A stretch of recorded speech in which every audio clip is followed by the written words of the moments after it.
Serial Udaariyan की बात अगर करें तो सीरियल उडारिया में हम देखेंगे कि काफ़ी ट्विस्ट एंड टर्न्स आते हुए दिखाई देने वाले हैं। जहां एक तरफ आलिया ने बम लगाकर किया था आसमा और अरमान को उड़ाने की कोशिश, लेकिन उसकी ये कोशिश नाकाम रही। जहां अरमान और आसमा जो है वो बहुत ही सफाई से इस बड़े हमले से बच के निकल गए हैं। और इसके बाद घर में हम देखेंगे कि शादी की तैयारियां, शादी की रस्में शुरू हो जाती हैं और पूरी होकर फिर अब लोहड़ी की तैयारियां शुरू हो गई हैं। जहां आने वाला एपिसोड बेहद दिलचस्प होने वाला है, क्योंकि आलिया जिस तरह से ट्विस्ट एंड टर्न ले रही है, जिस तरह से गेम पे गेम खेल रही है, वो कहीं ना कहीं आसमा और अरमान को बचने के मौके भी नहीं देना चाहती। वो नहीं देना चाहती बचने के मौके, ताकि अरमान और आसमा उससे बचने के प्लानिंग कर सके।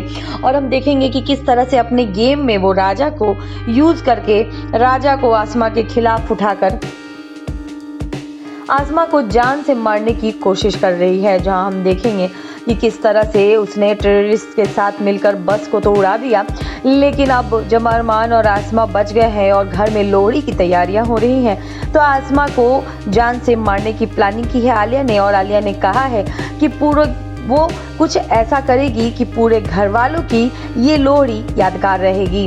अब ऐसा क्या करने वाली है आलिया, ये बताना बेहद दिलचस्प है, ये देखना बेहद दिलचस्प है। क्योंकि आलिया जो है वो अपने ही गुंडों से खुद को मरवाती है और खुद को सबके सामने ऐसे दिखाती है जैसे राजा ने उसे बुरी तरह से मारा है। जी हाँ, राजा को वो भड़काती है और आसमा के लिए कुछ कुछ बोलती है और वो कहती है कि वो आसमा को मार डालेगी, आसमा का गला काट देगी। और ये सब बातें सुनकर राजा अपने होश से बेकाबू हो जाता है। जहां राजा, जिसकी समझ एक छोटे से बच्चे की तरह है और उसका दिमाग इस चीज पे गलत तरीके से रिएक्ट करता है, जहां वो लोहड़ी में आए हुए पूरे मेहमान के सामने आलिया के साथ बदतमीजी करता है। और आलिया को ऐसा लगता है कि आलिया यही दिखाना चाहती है अपने पिता को, एकम को वही दिखाना चाहती है। और एकम जो है वो अपनी बेटी को इस तरह से मार खाते देखकर बेहद परेशान होगा, जहां वो राजा को लेकर जेल जाने की बात कर देगा। और आसमा जो है वो हैरान हो जाएगी,